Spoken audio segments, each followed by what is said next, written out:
Hola, en esta ocasión hablaremos sobre el centroide de una lámina o centroide de una región plana, el cual puede ser calculado a partir de una integral definida. Por lo tanto, veremos cómo es que llegamos al planteamiento de esta integral definida. Lo primero, ¿qué es el centroide o centro de gravedad de una lámina o una región plana? Bueno, este es un punto sobre el cual podemos apoyar una lámina y la misma quedará en equilibrio.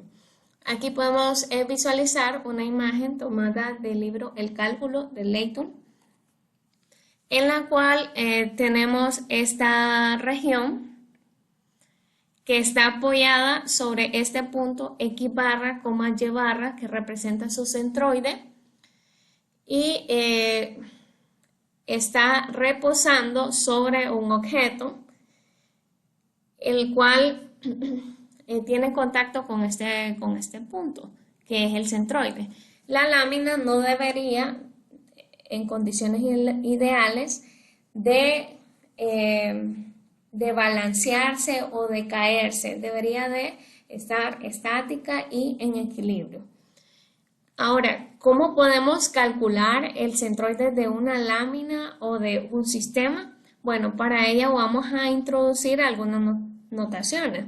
Dentro de un sistema o una lámina, nosotros vamos a tener partículas. Cada partícula va a tener dos características principales que vamos a utilizar para calcular el centroide del sistema. Estas partículas van a tener una masa y una posición, una ubicación en el plano cartesiano. Entonces, su ubicación en el plano cartesiano la vamos a denotar como x sub y, y sub i. Así, por ejemplo, para esta partícula número 4, tiene coordenadas x sub 4, y sub 4. Y tiene masa m sub 4. La masa de una partícula nosotros la podemos medir con diferentes unidades de medida. Puede ser en Slug, en kilogramos o en gramos. En este video nosotros utilizaremos la unidad de medida kilogramos. Bien, ahora vamos con los momentos de masa. Vamos a definir qué es un momento de masa con respecto al eje X y con respecto al eje Y de cada partícula. Vamos a decir que la masa de una partícula por su coordenada en X va a ser el momento de masa de esa partícula con respecto al eje Y. Y el momento de masa de esa partícula con respecto al eje X va a ser calculado como su masa por su coordenada en Y. Si ustedes notan, cuando nosotros tenemos el momento de masa con respecto al eje Y, aquí tenemos involucrado la coordenada en X. Y cuando tenemos el momento de masa con respecto al eje X, tenemos involucrada la coordenada en Y. Eso es debido a que la distancia de la partícula, la distancia dirigida de la partícula con respecto al eje Y está relacionada con la coordenada en X, y la distancia dirigida de la partícula con respecto al eje X está relacionada con la coordenada en Y de la partícula. Ya definimos entonces los momentos de masa de cada una de las partículas. Ahora vamos a definir la masa total del sistema, el momento de masa en X del sistema, el momento en masa con respecto al eje Y de todo el sistema. Entonces, el momento en masa la masa total del sistema va a ser igual a la sumatoria de las masas de cada una de las partículas. O sea, si yo tengo un sistema de 7 partículas, yo voy a sumar la masa de cada una de las 7 partículas y el resultado de la sumatoria va a ser la masa total del sistema. El momento de masa con respecto al eje X del sistema va a ser igual a la sumatoria del momento en masa con respecto al eje X de cada una de las partículas pertenecientes al sistema o a la lámina. O sea, si tengo un sistema de 7 partículas, entonces voy a sumar el momento de masa con respecto al eje X de cada una de esas 7 partículas. De forma análoga para el momento en Y de todo el sistema. Una vez definido la masa total del sistema, el momento del sistema con respecto al eje X y el momento del sistema con respecto al eje Y, definimos el centroide. El centroide lo vamos a denotar su coordenada en X con X barra y su coordenada en Y con Y barra. La coordenada en X la podemos calcular como el momento del sistema con respecto al eje Y sobre la masa total del sistema. Y la coordenada en Y del centroide la podemos calcular como el momento de masa con respecto al eje X del sistema sobre la masa total del sistema. Esta es la forma entonces en la que podemos calcular el centroide de un sistema en general o de una lámina. Ahora, acá tenemos un ejemplo concreto de un sistema que tiene 4 partículas, donde la primera partícula tiene una masa de 2 unidades, la segunda partícula una masa de 6 unidades, la tercera 4 unidades y la cuarta 4 unidades. Y aquí están sus respectivas ubicaciones en el plano cartesiano. Entonces, el momento en Y de todo el sistema va a ser igual a la sumatoria de los momentos con respecto al eje Y de cada una de las partículas, que es su masa, por ejemplo, la primera partícula, 2 por su coordenada en X, 5, 2 por 5. De la segunda partícula, 6, su masa, por su coordenada en X, que es menos 2. De la tercera, 4, su masa, por su coordenada en X, que es 0, más de la cuarta, 1 por su coordenada en X, que es 4, eso nos va a dar un total de 2. De forma similar, calculamos el momento en X y la masa total del sistema, y nos va a quedar X barra como 2 sobre 13 y Y barra igual a 1. Por lo tanto, el centro de masa de este sistema se va a encontrar en el punto 2 sobre 13,1. Ahora, aquí hemos calculado el centro de masa de un sistema que contiene una cantidad finita de partículas. Solamente contiene 4 partículas.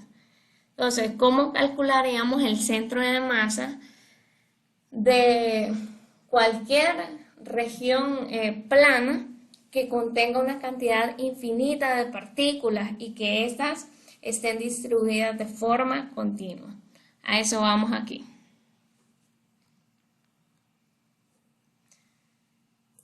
Bien, la pregunta que les acabo de plantear: ¿cómo calculamos el centroide de una lámina con densidad superficial constante? ¿Qué significa esto?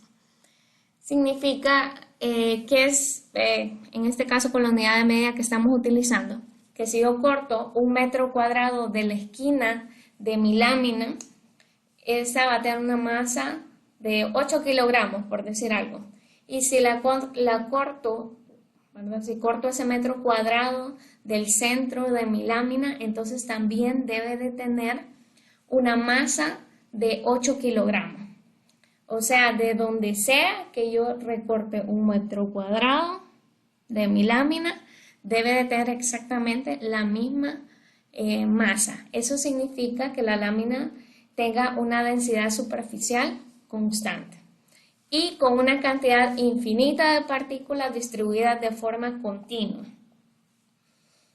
Eso significa que me forma una región que es muy densa, que no tiene ningún espacio, que tiene una cantidad infinita, está conformada por una cantidad infinita de puntos, donde cada punto es una partícula. Más o menos por ahí va la idea.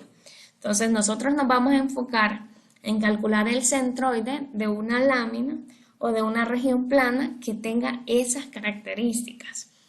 Y lo queremos hacer de cualquier región plana, pero para ello nos vamos a basar en la forma en la cual se calcula el centroide de una región rectangular o una lámina rectangular. El centroide de una región rectangular es igual al punto que está justamente en el centro. O sea, si yo trazo las dos diagonales del rectángulo, sería el punto en el cual se intersectan estas dos diagonales. Ese es el centroide de un rectángulo. De acuerdo a la definición que nosotros hemos dado de centroide, la coordenada en X del centroide es el momento en masa con respecto al eje Y sobre la masa total del sistema. Despejando de esta ecuación, obtendríamos que la coordenada en X del centroide por la masa total del sistema es igual al momento con respecto al eje Y de todo el sistema, lo cual en este caso de esta lámina rectangular que contiene infinitas partículas sería igual a sumar el momento en masa con respecto al eje Y de cada una de esas infinitas partículas. Y de forma similar lo haríamos para el momento en masa con respecto a X, despejando de esta igualdad que ya vimos acá en la definición de un centroide.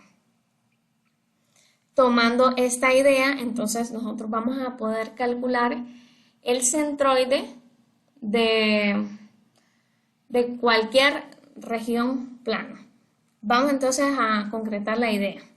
Fíjense, para ilustrar la idea, nosotros nos vamos a definir esta región que está acotada con 4 curvas. X igual a A, X igual a B, ¿bien? X igual a B, y f de x, la función f de x. Y bueno, supongamos que aquí queda su centroide. Entonces yo en esta región plana puedo dibujar 5 rectángulos, 10 rectángulos, 50 rectángulos, 1000 rectángulos, 100 rectángulos. ¿Y eso para qué me va a servir? Bueno, yo en esta región rectangular, con esto que tengo acá, tengo la capacidad de calcular los momentos de masa de esta región rectangular, de esta y de esta, o sea, de las 5. Y si sumo esos momentos de masa, me van a quedar similares al momento de masa de mi región, dado que contienen muchas de las partículas que contiene mi región. Pero fíjense que me quedan estos espacios acá, lo que significa que algunas de las partículas de la región quedarán por fuera. Ahora, si yo me defino 10 rectángulos, ya se ajusta un poquito mejor, entonces son menos partículas las que me quedan por fuera en el cálculo. Y si me defino ya 50 rectángulos, pues ya son todavía menos partículas las que van a quedar por fuera. Así que entre más rectángulos utilizo, y cuando la cantidad de rectángulos que utilizo tiende al infinito y el ancho de cada uno de estos rectángulos tiende a ser 0, entonces la sumatoria de los momentos de masa de estos rectángulos va a tender a los momentos de masa de mi región. Y esa idea nosotros la podemos plasmar como una integral definida. Para ello vamos a ubicar este rectángulo en el plano cartesiano y vamos a analizar por medio de geometría analítica cómo quedaría su centroide definido y también su ancho, que es lo que vamos a necesitar. Entonces, primero, cualquier rectángulo de estos inevitablemente va a quedar su ancho limitado entre dos valores de x. los cuales vamos a denominar x sub i menos 1 y x sub i. Y el punto que queda en medio de esos dos valores de x, el valor de x que queda en medio, le vamos a denominar m sub i. Así, por ejemplo, la función evaluada en m sub i, si ustedes se fijan, es que es sería un valor de y que me daría la altura de mi rectángulo. O sea, f evaluada en m sub i, esto me va a dar la altura de este segmento, la longitud de este segmento, que es la altura de mi rectángulo, de mi región rectangular. Y para el ancho vamos a utilizar esta notación. El ancho del rectángulo va a ser delta sub i de x, y como ustedes pueden notar va a ser la diferencia entre estos dos valores de x. Para que me quede positiva voy a restar el valor que es mayor, que es x sub i, menos x sub i menos 1. Entonces este va a ser el ancho del rectángulo iésimo, del rectángulo número i. Bien, ya tenemos entonces su ancho. Ahora, el centroide, ¿cómo va a quedar definido? Sería este puntito de acá que tiene coordenada en x, m sub i, y va a tener coordenada en y. La mitad de la longitud de este segmento sería un medio de la coordenada en y de este punto, que representa la altura de mi rectángulo. Entonces, así me quedaría definido mi centroide. Vamos entonces ya con esto a plantear unas ideas concretas. Si definimos que K es la densidad de área, que sabemos que K es constante, en este caso específico que nos estamos planteando, y que lo vamos a tomar como kilogramos por metros cuadrados la unidad. Y delta sub i de x, el momento de masa de la iésima lámina rectangular, o sea, el momento de masa de cada una de estas regiones rectangulares con respecto al eje x. Y el momento de masa de cada una de estas regiones rectangulares con respecto al eje y. Entonces ya sabíamos nosotros desde antes, desde aquí, desde este despeje, que la coordenada en x que el momento en masa con respecto a y de una región rectangular es igual al momento de masa de todo el rectángulo por la coordenada en x del centroide. Entonces esto me queda aquí así. Tomando esta y esta igualdad que ya tenemos acá, ¿verdad?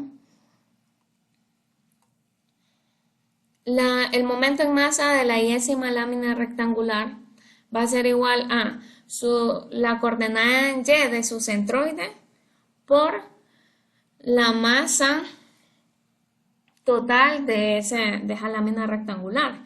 La coordenada en y del centroide, fíjense acá la tenemos, es un medio de la función f evaluada en m sub i. Y su masa total va a ser igual a el área de la lámina, que es su alto por su ancho. Este es el área y esta me da la cantidad de metros cuadrados que tiene mi lámina. Eso es lo que me devuelve. Si yo multiplico la cantidad de metros cuadrados que tiene mi lámina por la masa que tiene cada uno de esos metros cuadrados, lo que me va a devolver es la masa total de la lámina. Esta fórmula simplificada me va a quedar de esta manera. De forma análoga actuamos para calcular el momento en masa con respecto al eje Y de una lámina rectangular y nos queda de esta forma. Por lo tanto, ya tenemos cómo calcularíamos el momento en masa con respecto al eje X y con respecto al eje Y de cada una de estas láminas rectangulares. La sumatoria de los momentos de masa de n láminas nos quedan así. Así, por ejemplo, acá sumaríamos la de 5 láminas, la de 10 láminas, la de 50 láminas, o sea, n igual a 5, luego n igual a 10 y luego n igual a 50. Cuando n tiende al infinito y el ancho de cada uno de estos rectángulos tiende a 0, esto va a tender a los momentos de masa de la región a la cual yo le quiero calcular el momento de masa, que aquí es donde interviene ya la integral definida. En esta definición, la norma de delta significa el ancho más grande de todas las láminas rectangulares o de todas las regiones rectangulares que hemos definido. Si este ancho tiende a 0, lo que significa es que si ese es el más grande, pues todos los demás también tienen que tender a 0. En otras palabras, los anchos de todas las regiones rectangulares tienden a ser 0. Y el límite de una sumatoria donde el ancho de las regiones tiende a ser 0, y claro que la cantidad de regiones rectangulares tendría que tender al infinito, va a ser igual a esta integral definida, teniendo en cuenta todas las condiciones a las cuales hemos sometido a esta región, las cuales aquí las pueden leer. Y esta es la masa total del sistema. El momento en X del sistema igual se puede plantear como una integral definida, y también el momento en Y. Por lo cual, X barra y Y barra se pueden plantear de esta forma para el caso específico de una región que esté limitada con una función cuya gráfica en el intervalo de A hasta B esté arriba del eje X, y que tengamos una lámina homogénea con densidad de área constante. Bajo esas condiciones, entonces nosotros podemos calcular el centroide de una región plana de esta forma.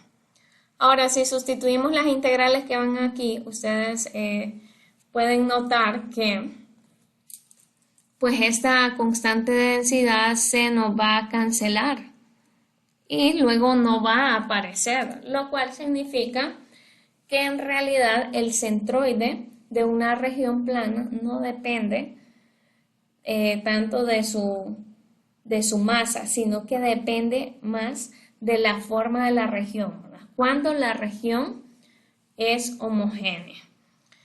Esto es para calcular el centroide en un caso específico, pero de forma general, cuando nuestra región está acotada por cualesquiera dos curvas f de x y g de x, si nosotros tomamos láminas verticales, podemos calcular m sub x y m sub y de esta forma, y cuando tomamos láminas horizontales, los podemos calcular de esta forma, donde ustedes se fijan, el momento en masa, la masa total del sistema va a ser igual al área superficial de la lámina, o sea, al área de la región que acotan las dos curvas. Dado que esta es una forma general, también puede ser utilizada en este caso específico. Recuerden la región que teníamos, estaba acotada superiormente con una función f de x que en el intervalo de A hasta B es positivo, o sea, está arriba del eje x, y inferiormente la región estaba acotada con el eje x, o sea, con la curva y igual a 0. Por lo tanto, y igual a 0 sería nuestra función g de x, y esta pues la curva superior siempre sería f de x, y de esa forma podríamos utilizar las formas generales para calcular el centroide de cualquier región plana que cumpla con estas características, que la lámina es homogénea y su densidad constante. Y como ustedes pueden ver, en estas formas generales cambian tienen un cambio importante los argumentos de las integrales, o sea, el integrando. Y esto se debe a que la altura de cualquier lámina rectangular de las que estamos utilizando cambia la forma en la que está definida. Por ejemplo, la altura de esta lámina rectangular es f evaluada en x sub k asterisco, que para nosotros es m sub i, menos g evaluada en m sub i. Esa sería la altura del rectángulo que cambia, y la coordenada en y del centroide de esa lámina rectangular también cambia, que nos queda de esta forma. Lo mismo cuando la lámina la elegimos de forma horizontal, cambia la coordenada en x y la coordenada en y del centroide, y esos cambios nosotros los tenemos que llevar para aquí y así poder replantear estas sumatorias, y de eso poder replantearnos estas integrales así en forma general. Entonces, esto lo podemos utilizar para cualquier caso, y recuerden, las notaciones del libro, el libro de texto pueden variar, así como se utiliza x sub k asterisco a lo que nosotros definimos como m sub i. También en el libro de Denisil pueden encontrar la constante de densidad que nosotros definimos como k, simbolizada con la letra griega ρ minúscula. Bien, vamos con un primer ejemplo práctico. Nos dicen grafique y sombree la región acotada por estas tres curvas, que son tres rectas. Calcule su centroide y grafíquelo sobre la región. Deje constancia del momento en X, el momento en Y y la masa total, que también es al mismo tiempo el área de la región. Ok. Lo primero que siempre tenemos que hacer es graficar las ecuaciones que nos están dando y sombrear nuestra región. Una vez que hemos identificado nuestra región, vamos a dibujar un rectángulo que es representativo de las láminas verticales que se utilizaron para calcular el centroide. Ahora, a veces podemos utilizar láminas verticales y en otras ocasiones láminas horizontales. Este ejercicio lo vamos a hacer utilizando tanto láminas horizontales como láminas verticales, y después vamos a ver en qué casos nos conviene más utilizar cada una de estas láminas. Pues ya tenemos nuestra gráfica, ya tenemos sombreada nuestra región en color azul, graficamos un rectángulo de inspección representativo de estas láminas y hacemos un recorrido a lo largo de la región, notando que no importa dónde nosotros dibujemos el rectángulo, este siempre va a estar acotado superiormente con la recta en color azul e inferiormente con la recta y igual a 1. Por lo tanto, no es necesario dibujar más de un rectángulo de inspección. La primera integral que vamos a calcular es la que nos va a devolver la masa total de nuestra lámina o de nuestra región plana, que es equivalente al área de la región. Recuerden que cuando nosotros calculamos el área de una región plana ubicada en el plano cartesiano, es una integral definida donde básicamente yo escribo una función que me determina la altura de mi rectángulo por el ancho de mi rectángulo. Entonces, la altura de mi rectángulo, ¿cómo está acotada? Está acotada superiormente con la recta en color azul e inferiormente con la recta en color negro. Por lo tanto, voy a restar en ese orden. Y como voy a integrar con respecto a x, entonces debe de estar despejada esa curva, esa ecuación con respecto a la variable x. Despejándola, nos queda que y es igual a menos 3 más 2x. Esta es la curva de arriba que acota la altura del rectángulo. Y la curva de abajo es y igual a 1. Por lo tanto, tenemos curva de arriba menos curva de abajo. O si tuviésemos láminas horizontales, sería curva de la derecha menos la de la izquierda. Cuando simplificamos esta expresión nos queda menos 4 más 2x, y como estamos integrando con respecto a x, nuestros límites de integración irían de acuerdo a dónde comienza y dónde termina nuestra región en x. En x nuestra región comienza en 2, por lo tanto a es igual a 2, y termina en 4, por lo tanto b es igual a 4. Y el área yo lo puedo calcular como la integral definida desde 2 hasta 4 de esta diferencia, que representa la altura del rectángulo por el delta de x, que es el ancho del rectángulo. Cuando evaluamos esta integral nos va a devolver 4 unidades cuadradas. Al evaluar esta integral definida siempre nos debe devolver un valor positivo, puesto que representa un área. El m de y y m de x no necesariamente deben devolver un valor positivo, pues dependerá de la forma en la cual esté ubicada nuestra región en el plano cartesiano. Esta primera integral, en la cual estamos calculando el área de la región, nos sirve para identificar cuál es nuestro f de x y cuál es nuestro g de x. Pues nuestro f de x va a ser la curva de arriba, o la de la derecha, y el g de x la curva de abajo, o la de la izquierda.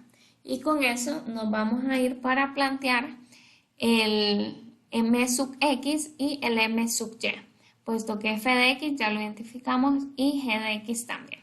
Entonces, m sub y va a tener los mismos límites de integración de la primera integral, que nos quedó desde 2 a 4. Entonces, todas aquí nos van a quedar, en este caso, con los mismos límites. Irían desde 2 hasta 4 de x, que aquí la tenemos la x, por f de x menos g de x, f de x menos g de x, ya vimos que simplificado queda menos 4 más 2x, que es lo que tenemos acá.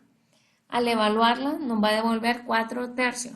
No le ponemos unidades cuadradas porque este valor nos representa un área. Con respecto al mx, que va a ser igual a 1 medio, aquí tengo el 1 medio de la integral desde 2 hasta 4 de la f de x elevado al cuadrado. F de x es menos 3 más 2x, y g de x, ¿verdad?, menos g de x elevado al cuadrado, g de x es 1. Al evaluarlo nos devuelve 28 tercios.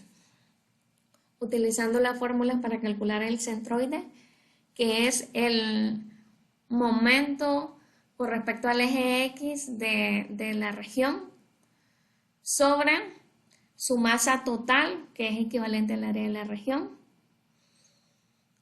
Esto nos va a devolver 28 doceavos, que es aproximadamente 2.3.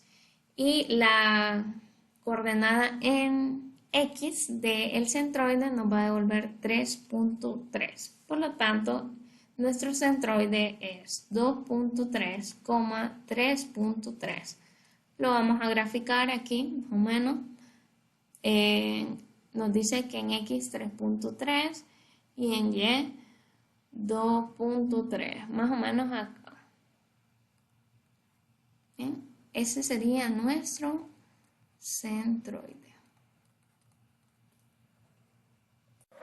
Una vez que hemos calculado el centroide de esta región, utilizando láminas verticales, vamos a ver cómo nos quedaría utilizando láminas horizontales. Si lo que vamos a hacer inicialmente es lo mismo que el anterior, dibujar las curvas que denotan las ecuaciones que nos están dando, sombrear nuestra región y dibujar nuestro rectángulo de inspección. Y dibujar rectángulos imaginariamente a lo largo de nuestra región y corroborar que estos rectángulos están acotados de la misma manera a lo largo de toda la región, porque si no nos tocaría dibujar un rectángulo de inspección adicional.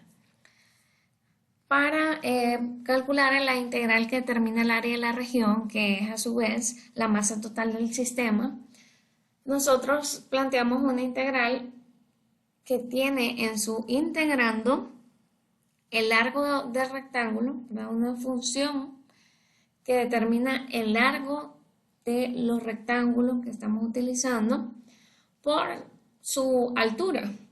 Así, largo por altura me va a dar el área del rectángulo. Veo cómo está acotada el largo de mi rectángulo y por la izquierda está acotada con esta curva y por la derecha con x igual a 4. Como vamos a integrar con respecto a y, vamos a tener el cuidado de tener ya despejada la ecuación de esta recta color azul con respecto a y. Restando en el orden curva a la derecha menos curva a la izquierda, que son las curvas que acotan el largo de nuestro rectángulo, serían 4 menos, y entre paréntesis, menos 3 menos y entre menos 2. La curva de la derecha es la que vamos a identificar como f de y la curva de la izquierda es la que vamos a identificar como g de y para luego reemplazarla en cada una de estas fórmulas. Simplificando el largo de nuestro rectángulo nos queda 5 menos y entre 2. Por lo tanto, el área es la integral definida que va desde 1 hasta 5, porque en y mi región comienza en 1 y termina en 5. Por el largo del rectángulo, que es 5 menos y entre 2. Al evaluar esta integral nos debería devolver 4 unidades cuadradas, porque no estamos cambiando nuestra región. El área de la región no cambia, lo que cambia únicamente es la forma en la que nosotros estamos planteando la integral. Pero este valor debe ser exactamente el mismo.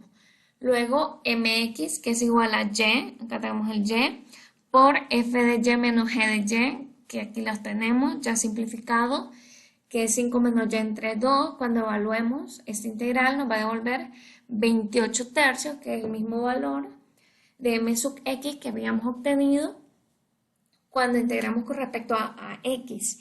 Y el m sub y, que va a estar planteado de esta forma, un medio de f de y, que es 4 al cuadrado, menos g de y elevado al cuadrado. Cuando evaluemos esta integral nos regresa 4 tercios, y al sustituir esto en la fórmula para x barra y y barra, obtenemos exactamente los mismos valores que obtuvimos cuando integramos con respecto a x, pues no cambia la región, no cambia su centroide. El centroide nos queda 40 doceavos, 28 doceavos, y por lo tanto nos queda ubicado exactamente en el mismo lugar. Ahora, en este caso nos dio lo mismo plantear la integral con respecto a x o con respecto a y. Exactamente la misma cantidad de labor, la misma dificultad. Veamos estas imágenes que ya habíamos nosotros visto anteriormente. ¿Qué pasa si yo decido integrar con respecto a x?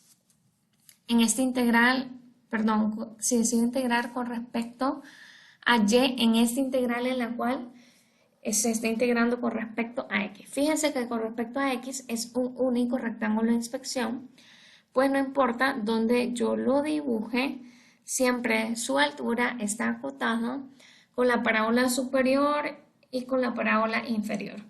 Ahora, si yo decido utilizar rectángulos horizontales, o sea, integrar con respecto a y, vemos que aquí tengo un rectángulo de inspección que está acotado con la parte izquierda de la parábola y con la parte derecha. Si trazo este punteado, veo que desde aquí hasta aquí voy a tener que dibujar otros rectángulos de inspección, pues están acotados de forma diferente a estos de arriba. Estos están acotados con una parte de la parábola cóncava hacia arriba y con una parte de la parábola cóncava hacia abajo. Y si continúo dibujando rectángulos, voy a ver que cuando pase este punteado, me toca dibujar otro rectángulo de inspección que está acotado de forma diferente que estos dos de arriba. Por lo tanto, tengo 3 rectángulos de inspección, me toca plantear 3 integrales para calcular el área, 3 integrales para el mx y 3 integrales para el my. O sea, tengo 9 integrales a cambio de una que me resulta de integrar con respecto a X. Lo mismo aplica en este caso. Si dibujo un rectángulo de inspección acá, puede ver que está acotado con la recta y la parte superior de la parábola. Si continúo dibujando rectángulos, aquí noto el mismo comportamiento hasta que llego a esta parte donde veo que los rectángulos ya están acotados con esta recta y con esta recta. Continúo dibujando rectángulos, todo va bien hasta que llego a esta parte de acá y veo que tengo unos rectángulos que están acotados de forma diferente a los otros dos rectángulos de inspección. Por lo tanto, al igual que en este caso de acá, si integro con respecto a X en lugar de con respecto a Y, estaría cambiando 9 integrales por 3, o sea, mucho más trabajo. Y si integro con respecto a Y, solo me toca una integral, pues ustedes pueden ver que no importa donde yo dibuje mi rectángulo, siempre está acotado el rectángulo horizontal con el eje Y y la parábola. Fíjense acá. Siempre está acotado de la misma forma cuando voy dibujando rectángulos a lo largo de la región. Es de esta forma que nosotros vamos a elegir si integramos con respecto a X o con respecto a Y para el cálculo de nuestro centroide.